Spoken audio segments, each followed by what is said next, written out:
example, consuming alcohol is a sin. I'm sure all of us have been able to manage to avoid consuming alcohol knowingly for that matter. Or adultery or other sins that are considered to be major sins, we refrain from them. And you can count maybe 100 things that you and I have never done or never thought of doing, for example. They're just so abominable sins. So therefore, partially, you and I are also ma'asum, but not completely. That complete ismat and taharat belongs to Anbiya and Ma'asumeen, Ahl-e-Bait. So with that said, how do you put a parallel between the two? That ayat of Quran which says, "O Prophet, we gave you a manifesting victory so that we will forgive your future and past sins." The interpretation of this ayat mentions that Allah subhanahu wa ta'ala speaks about Fatih Makkah, or speaks about Inna fatahna laka fathan mubina, that victory which is a manifesting victory, rather whether it is Sulh al-Hudaybiyah, the pact on al-Hudaybiyah, or whether it is the conquest of Makkah, either one. Why would Allah subhanahu wa ta'ala speak about forgiving Rasulullah after having mentioned Fatih Makkah, which is 8th year after Hijrah, for example, right? Rasulullah lived for another couple of years. This ayat is being revealed, mentioning Fatih Makkah, saying that we will forgive your past and future sins. Only a couple of years left in the life of Rasulullah. He's already lived for 61 years. So here, Ma'asumeen mentioned, you gotta look at the context of the ayah. When you look at the context of the ayah, Allah subhanahu wa ta'ala speaks about a victory that He gave to Rasulullah, which was a turning point in a sense. Islam's, indispensability, that Islam has now had overcome all the hurdles in that peninsula. So why would Allah subhanahu wa ta'ala speak about sin of Rasulullah? The fact of the matter is, the interpretation here does not mean now that Rasulullah committed any sins in the past. No. His irdad has been clean. His behavior, his character has been clean and remain clean. Why? Because the other ayat of Quran has already promised, إِنَّمَا يُرِيدُ اللَّهُ لِيُذْهِبَ عَنْكُمُ الرِّجْسَ, right? You believe that Azwaj are part of it? Sure. Rasulullah is definitely part of it, right? إِنَّمَا يُرِيدُ اللَّهُ. If anyone is part of this ayat, it's Rasulullah. So when Allah has already promised taharat for Rasulullah, what would this ayah refer to having, forgiving Rasulullah's sins from the past and the future? Mufassirin mentioned this ayah refers to not the sins in the eyes of Allah subhanahu wa ta'ala. Rather, it is the sins in the eyes of kuffar. Meaning the way you broke their idols, it was a sin in front of them. We will forgive that. And moving forward as well, no one will stand in your way going back to the city of Makkah al-Mukarramah, because that's what you were barred from going to because of what you had done by breaking the idols. So this is the interpretation. So that's understandable. What about Hazrat Adam alayhi salam? The ayat clearly says, Asa. Hazrat Adam committed a sin. The word ma'asiyat is being used regarding Hazrat Adam. How do you put a parallel with that as well? Well, that is also simple. Hazrat Adam, what he did in Jannah. He did in paradise. There's no haram or halal in paradise. There's no wajib or muharram in paradise. And therefore what Hazrat Adam did may have been tarki awla or anything of disapproval of Allah subhanahu wa ta'ala, but does not equate to being a sin because it was done in the paradise and not on this world. So what we yell Muhammad wa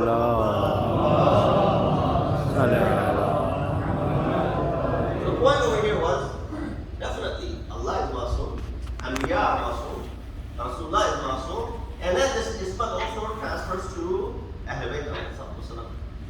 These are the Ma'asumin that we believe that are, pure, because the ayat of Quran, إِنَّمَا يُرِيدُ اللَّهُ refers to them. But then, trickle down, you speak about some of the greatest of the scholars that have passed. When you read about some of these scholars, I don't like sharing much stories about scholars, but some of them, they were, knocking at the door of Ismat and Tahara. They were so pure. The consumption of food, for example, Muqaddas al-Dubayli. You might have heard of him. He got the title of being Muqaddas. Muqaddas al-Dubayli. He said, he had control over his desires so much that he even controlled it when he was, sleeping. And when alive, there's another story. But when sleeping, there's nothing and you're not held accountable.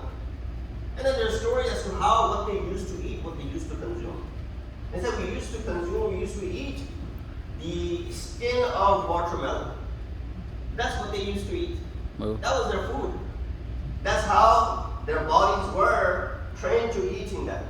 He said one day, a businessman who had some success in his business came to our house and he gave some stipend and gave some money to be given to the students because he had some luck in his business and he wanted prayers.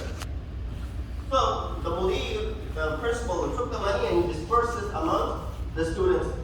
The students said, well, now we never had this much money before, let's go buy some meat. They go out and they buy some meat, they purchase the meat, they prepare it. You know, it's in a country which is an Islamic country, so you don't have any doubt about the hurmat of the meat. Meat is sabiyah. They bring it home, they prepare it by their own hands, so there's no question on who cooked it. From that aspect, it is also halal and, permissible. And they consume it. He said, that is the night when I was not able to control my desires in my dream. And I realized that it had to do with the meat that I had consumed, it had to do with the food that I had consumed, which the origination of where we bought it from, no. The money that we purchased it from. Luqmatul haram, yubinu fil durriya. One haram morsel has effects on your progeny. Not just on you, but on your progeny as well. So be very careful what you consume, what you eat. So we can give a probability that hidden doesn't mean completely absent, as the word present is used in this, which would mean that, since pious are not infallible, it is possible that, for them to commit haram, but when they do make a mistake, it's kept secret from the eyes of the public and doesn't pollute the surrounding. So while there is a possibility for a pious individual to commit something which is questionable, but it is only, hurting him and it's not hurting the entire community and the entire society. And there's a message in it as well. That when we do something, zalimi anfusihim, even harming yourself is not permissible, let alone harming someone else. La darar wa la dirar fil Islam. This one sentence by Rasulullah, that there's no harming or being harmed, or however you want to translate it, is allowed in Islam. And it did not say harming a Muslim or a non-Muslim. Sometimes you get questions, can we cheat? Can we fraud someone who's an atheist or non-Muslim? No, you can't. Islam doesn't allow you to go out and do this to someone who is not subscribing to your religion. These ethics and moralities are not just for those who are Muslims. This is for everyone. This is how you should be when you live in a society like that. So be careful when you do something which is questionable. That if it is affecting you, it is bad. But at least it is not affecting someone else. That should be made sure. So it is often heard by people so that so-and-so is a good person. We haven't seen any bad from him. All we've seen is good come out of this person. It is indicative that of the fact that we cannot call them infallible. That their munkar is ghaib and their ma'ruf good deed is hazir. Sallallahu Muhammad wa alihi.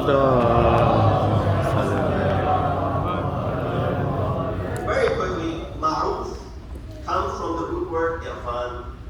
It means something that is known, recognized, whereas munkar comes from the word inkar, which means something which is unrecognized. Ma'ruf is known, recognized. Munkar is something which is unknown, unrecognized. And therefore, many mufassirin and as well as the historians and others who have worked in it, for example, Rabi in his book Mufradat says Ma'ruf refers to every action which is recognized by Aql and Sharia as kind and good. So if Aql and Sharia puts the stamp of approval on it, that thing is considered to be Ma'ruf. But if the Aql and Sharia puts a stamp of disapproval on it, then regardless of what the society dictates, that action will remain bad. And we have so many examples. Just the movement that is now happening, with the rainbow colors, that how it is becoming a norm in the society. In fact, you find people advocating for it. Politicians for their own, interests are advocating for it. Even if they might despise it by themselves, but for other interests they're doing. That how something like that could become normalized in the society, where the society now accepts it. The fact that society accepts Deen still does not accept it. If these two are giving a stamp of disapproval, then regardless of how common this thing becomes, it will always remain. And I've given you a very, example, which is definitely something which we can't ever compromise upon. But other things as well that we sometimes do compromise with. Gatherings of sort where there's lahab and lahab going on. Parties or wedding parties for that matter. Places where being there is questionable. Well, this is the society that we live in. This is where these things are considered to be normal. If Aql and Sharia is saying it is not right, then it is not right. Someone invited me to a wedding, nikah, and first condition was that I said, well, I won't come if there's music in it. He said, well, there's no American music. It's only Pakistani music. I said, you missed the point. Music is music, regardless, Pakistani or Indian, or American for that matter. No, we just want to make sure there's no American music in it. It's just going to be some Pakistani music in it. Well, I said, well, I won't be there if there's going to be music in it. He said, well, how about the time that you're there, we won't play it. I said, you want to pollute your gathering with music on this very auspicious occasion in your life? Be my guest. Yeah, please, as long as I'm there, it's not playing. But that's a compromise that I'm willing to make in order for the nikah to be done, for example. Otherwise, this is where we need to realize that is an action which is not just affecting you personally, but is also affecting others. How many people in that gathering who have only shown up because they're, your friends and they're related to you, but they despise the sitting in that gathering? Every moment that passes by, they have to be there because they want to make sure that the communal relationships or the family relationships are, not broken off or severed or remain intact. That is where you're putting others into trouble. So therefore, a good action is called ma'ruf, recognized since Allah has created insan on nature where good habits and characteristics are known to him. That's why it's called ma'ruf. They're known to you. Piety is known to you. Ithar, preferring others, altruism is known to you. Justice, generosity, these are things that are known to you. That's why they're called what? Ma'ruf. And of course, there are things which are considered to be munkar, such as the injustice and oppression. These are things which human nature is not inclined naturally. These are things that people it becomes their habit, just like any other sin for that matter. You're not originally naturally inclined, you have hesitation doing it. But once you commit to it, then it becomes that much easier. So ma'ruf in Quran invites us to be using this ma'ruf on many occasions. I'll give you a few examples before